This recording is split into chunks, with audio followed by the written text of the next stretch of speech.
তৃতীয়া শুভ অক্ষয় তৃতীয়া। নমস্কার বন্ধুরা, আমি আজকে বানাচ্ছি আমার মায়ের কাছ থেকে শেখা একটা জিনিস। সেটা হচ্ছে নারকেল দিয়ে করা একটা চিড়ের মতো সাদা ধবধবে একটা আইটেম, যে এইভাবে আমি পাতলা পাতলা করে স্ক্র্যাপারে আমি কেটে নিচ্ছি। প্রথমে আমি নারকেলটা এরকম করে কেটে আমি এরকম একটু শেপের মতো করে নিয়েছি। তারপরে আমি করছি, দেখো এইভাবে আমি একটা স্ক্র্যাপার নিয়েছি, আর এই যে এইরকম পাতলা পাতলা করে কেটে নিচ্ছি। দেখো স্ক্র্যাপারে এরকম পাতলা পাতলা করে কেটে নিচ্ছি। বন্ধুরা, আমি এখন এই নারকেলটা যেটা কেটে নিয়েছি, এই নারকেলটাকে বানানোর জন্য বেশি কিছু উপকরণের প্রয়োজন নেই, জাস্ট দুটো উপকরণ। এক হচ্ছে চিনি, আমি চিনি নিয়েছি এখানে হাফ বাটি, চিনিটা দিয়ে দিলাম। এই হাফ বাটি চিনির সাথে হাফ বাটি জল দেব, দিয়ে দিলাম জল। এবার আমি চিনিটাকে নাড়তে থাকবো। চিনিটা যে গলে যাবে তখন আমি যে নারকেলটা আমি কেটে রেখেছি, কুচিয়ে রেখেছি চিড়ে আকারে, সেই নারকেলটা আমি এর মধ্যে দিয়ে দেবো। দিয়ে দেখো বন্ধুরা, আমার চিনিটা একদম গলে গেছে। এবার আমি এই নারকেলটা আমি এর মধ্যে দিয়ে দেবো।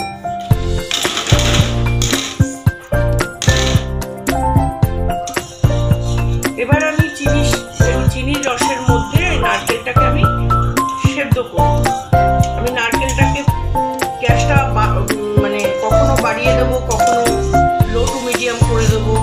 এইভাবে আমি গ্যাসে আঁচটাকে কমানো বাড়ানো করে আমি নারকেলের মধ্যে জলটাকে পুরো শুকিয়ে ফেলবো। দেখো বন্ধুরা, জলটা কতটা শুকনো হয়ে গেছে। আস্তে আস্তে আস্তে আস্তে জলটা পুরো শুকিয়ে চিনিটা পুরো পাউডার হয়ে যাবে। এই লো টু মিডিয়াম রেখে রেখে এটাকে করতে হবে। আঁচ বাড়িয়ে যতক্ষণ করার ছিল করেছি, এখন এটা লো টু মিডিয়ামেই করতে হবে, আঁচ বাড়ানো যাবে না। বন্ধুরা দেখো, আমার চিনির জলটা শুকিয়ে কইটুকুনি হয়ে গেছে। পুরো এটা শুকনো হয়ে একদম চিনিটা সাদা পাউডার হয়ে যাবে। এর মধ্যে নারকেলটা চিনিটা পুরো আলাদা হয়ে যাবে। এইভাবে আস্তে আস্তেই আমাকে এটা করতে হবে। আঁচটাকে একদম লোতে রেখে এটাকে আস্তে আস্তে করে করতে হবে। এটাকে খুব ধৈর্য ধরে করতে হয়। এটা কাজই হচ্ছে এইটুকু, এর মধ্যে আর কোনো কিছু লাগবে না দিতে। তা তোমরা দেখতে থাকো আমি এটাকে কিভাবে আমি চিড়েটাকে বানাচ্ছি নারকেলের। তো বন্ধুরা, তোমরা যারা আমার রেসিপিগুলো দেখতে পছন্দ করছো, তারা আমারকে লাইক কমেন্ট শেয়ার করো। আর ইউটিউবে নতুন বন্ধুরা আমাকে সাবস্ক্রাইব করো, অনেক অনেক অনেক সাবস্ক্রাইব করো, কমেন্ট করো অনেক অনেক, যাতে আমি খুব উৎসাহ পাই আরও নতুন নতুন রেসিপি নিয়ে আসার জন্যে। আর যারা তোমরা আমার ফেসবুক থেকে দেখছো, তারা আমার পেজটাকে ফলো করো, যাতে আমি খুব আনন্দ সহকারে আমি তোমাদের সাথে থাকতে পারি, দেখাতে পারি অনেক কিছু রেসিপি করে করে। এটা অনেক পুরনো আমার মায়ের হাতের জিনিস, আমি আজকে শেয়ার করলাম।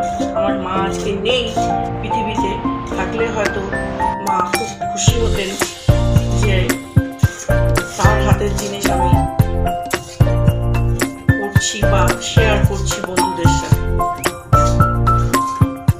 দেখো বন্ধুরা, চিনিটা কিরকম আলাদা হয়ে যাচ্ছে নারকেলটার থেকে, একদম সাদা ধবধবে হচ্ছে, আর চিনিটা আলাদা হয়ে যাচ্ছে, পুরো পাউডারের মতো হয়ে যাচ্ছে চিনিটা আমার। এইভাবেই আমাকে এই নারকেলটাকে রেডি করতে হবে। দেখো বন্ধুরা, আমি চিড়েটাকে তৈরি করে নিয়েছি, ঠিক এইরকম সাদা ধবধবে হয়েছে। আমি স্টেনারের মধ্যে দিয়ে চিনিটাকে আলাদা করে দিয়েছি। এ দেখো চিনিটা এই যে পুরো পাউডার হয়ে গেছে, চিনিটা পুরো আলাদা। দেখো চিনিটাও পুরো সাদা আছে, এখানে একদম আলাদা করে দিয়েছি। আর এই যে নারকেলটা, যেটা আমি চিড়ে বানিয়েছি, এই যে নারকেলের সেই চিড়েটা, আমি এটা এবার একটা সার্ভিং ট্রেতে আমি সার্ভ করে তোমাদেরকে ফাইনাল লুকটা দেখাচ্ছি। দেখো বন্ধুরা, আমার নারকেলের চিড়েটা রেডি হয়ে গেছে। আমি একটা ডিশে আমি এটা সার্ভ করে দিয়েছি এবং তার মধ্যে আমি কয়েকটা সাফরান দিয়ে দিয়েছি দেখার সৌন্দর্যের জন্যে। দেখো কত সুন্দর দেখতে লাগছে। আর আওয়াজটা শুনবে, আওয়াজটা শোনাবো। এই দেখো, এই যে আওয়াজটা দেখেছো কত সুন্দর আওয়াজ হচ্ছে।